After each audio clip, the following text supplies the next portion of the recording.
Okay, so I was sad tweeting today about how I couldn't get my hands on a copy of In A Holidaze because we're broke, which is just a thing that happens to people and it's occasional. But I tweeted about it because I was really sad because I went to go buy In A Holidaze the other day and my card got declined. And I was so sad because Christmas is going to be here soon and holiday romances just don't hit the same way after the holiday that they're centered around, you know? So I didn't think I was going to get to read it before Christmas, and then I got author tweeted. Christina Lauren tweeted me and said, hey, send us an email at this email and we'll send you an e-copy. What? They'll send you an e-copy? They're just going to send me a copy of the book because I tweeted about being sad that I couldn't read the book. And so, like, now I'm going to stop vlogging and reading Hero of Ages and I'm just going to read In A Holidaze and I'm going to record my experience because I got freaking author tweeted. This is a first. I'm really excited for this moment. Thank you all for coming to my TED Talk, and I'll let you know when I get the book and what my thoughts are on it, and I'm probably going to stay up all freaking night long and read this book, so, okay, bye.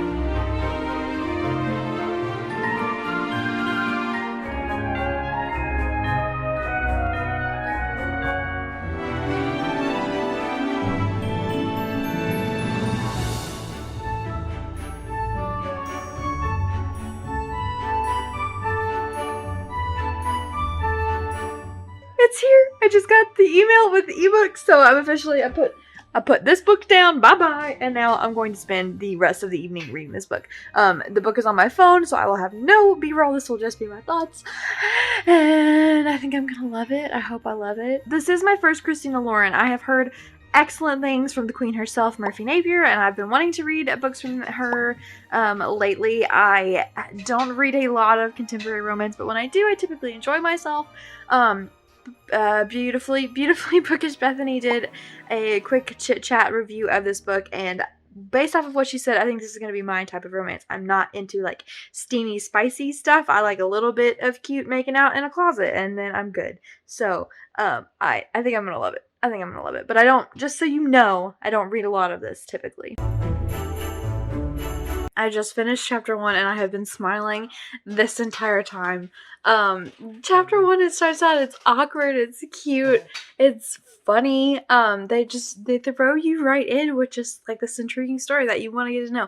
Part of my big smile is like just my great mood of like, I'm actually reading the book right now, but the story itself is really cute, and I love the tension of like old family friends all together for the Christmas holiday, and it is a setting that I have imagined in my own mind on family trips and vacations of, like, this is what you would want to happen when you're, like, in a cabin with a cute guy, and his also cute brother, but I am enjoying myself. I just finished chapter 5 and this is everything that I wanted right now. Specifically chapter 1, chapter 2, I was like bummed that we missed the whole vacation. I was like, I thought this whole book was going to be about this vacation. Duh, it's a time loop. I forgot it was a time loop, and I didn't realize that we were going to get like the last day and then go back to the first day, and it's so exciting. I am loving it. I think that it's a very cinematic read, like the way they've written it is incredibly cinematic. Like, I can see the movie happening, but it's better than a movie because I feel like in movies like this, within like the first 10 to 20 to 30 minutes, they're like, oh, I figured it out. It's a loop, right? And so then they just kind of move on with the story and try to play out the story. But she's so freaked out that it's like hours later and she still can't catch her bearings. And I love how like realistic that would be.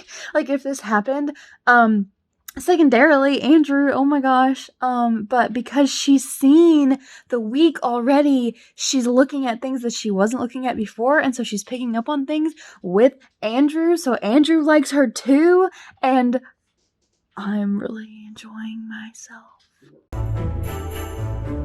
Okay, Okay, just finished chapter 12, and I just have to say, before I picked up my phone, I said an expletive, but that was dirty. That was so dirty. Like, in any other circumstance, they would have just freaking kissed, okay? They would have just kissed, and I'm pissed about it that they didn't. Okay, so story is moving along well. I am loving it. I appreciate, what is even her name? Okay, May's just lack of sanity, her instability. That is so realistic, and I appreciate that. I feel like I haven't seen it that way before. Maybe I have. Maybe I've just never read it before, but it's excellently done. Although I do have to say, May's character is not really grabbing me. I'm not really like getting into her character. I'm just kind of looking past her. I think I'm inserting myself into the story. But I am enjoying myself immensely still. And that was dirty. End of chapter 11 was dirty, okay? I'm mad about it. Wait, quick question. What if this iteration were the last one? Like, she has no idea that she's actually going to get sent back to the plane. What if this iteration where she loses her mind in front of everyone was the last one, okay? And then that would be how her Christmas vacation went. And so I'm over here thinking, like, May, girl, you are dumb. You are dumb. You should not have done that, because what if you ruin Christmas because you're acting this way? But I understand the need to freak out. Quick prediction. I think she's actually going to end up with Theo and not Andrew. I actually think Theo's the one she's supposed to be with, but she's so hung up on Andrew. Am I wrong? Am I right? Is this prediction crazy? I don't know.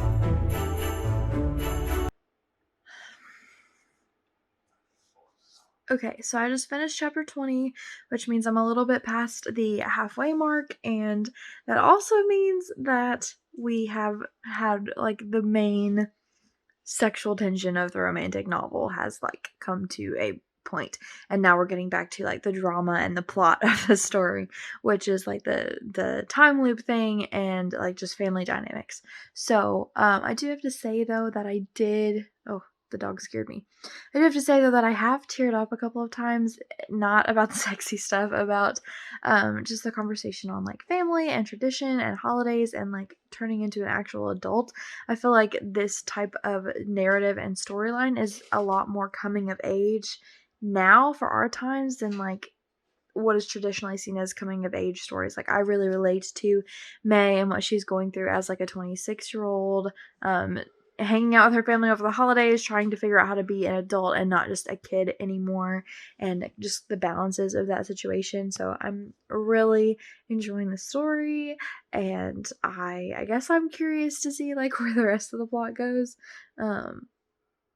Yeah, it's getting late though. I think it's like 2 a.m., but I have no intention of going to bed soon. I'm going to finish this book because it's Saturday night, and why the heck not? Oh, I'm also, like, concerned because everything has gone really well thus far in this iteration of the time loop, and so I'm concerned that if something happens to push it all back to the beginning again, all of this, like, wonderfulness that we've just experienced will no longer exist. And I know that's, like, May's worry as well, so that's a good job getting me to feel what she's feeling.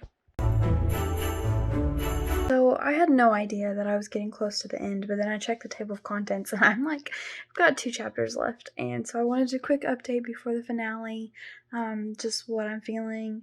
I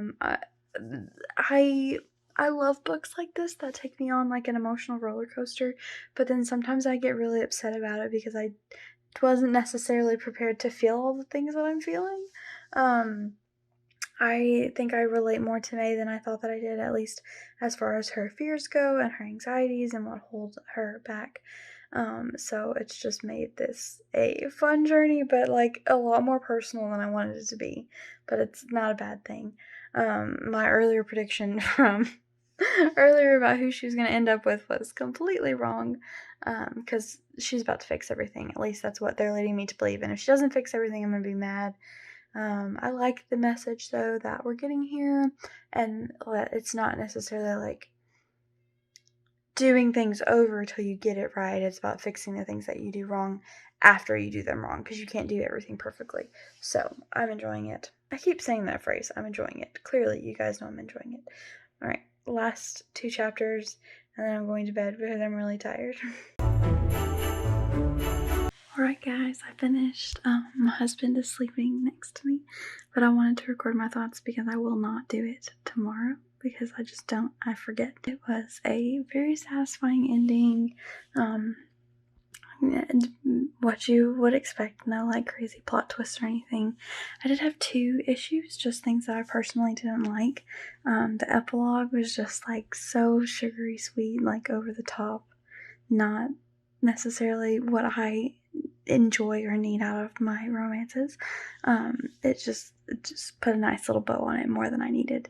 And then 2, in like the final conflict resolution, we didn't actually figure out, like, our hero, didn't really have any good reason for why, like, he didn't express why he was upset with her. He may have had good reason, but he didn't express it, and I wanted to know, like, what he actually was upset about, or, like, what was the big thing for him that, like, changed his mind, because he didn't really talk much. She did all the talking, and then he was just like, yeah. But I absolutely really enjoyed my experience. I am so tired, but I'm glad I read it all at once. I will be posting a review on Goodreads and on Instagram and probably TikTok. So if you want to go get like a more standard review from me on the book, go check it out there. They're all linked down below. But I just wanted to say thank you to Christina Lauren for sending me this gift copy of the ebook, and for making my night and getting me in the Christmas spirit, and having me reflect about my own life and my own family around the holidays. So thank you guys for watching this impromptu vlog. I hope you enjoyed the experience with me, and I'll see you in the next video.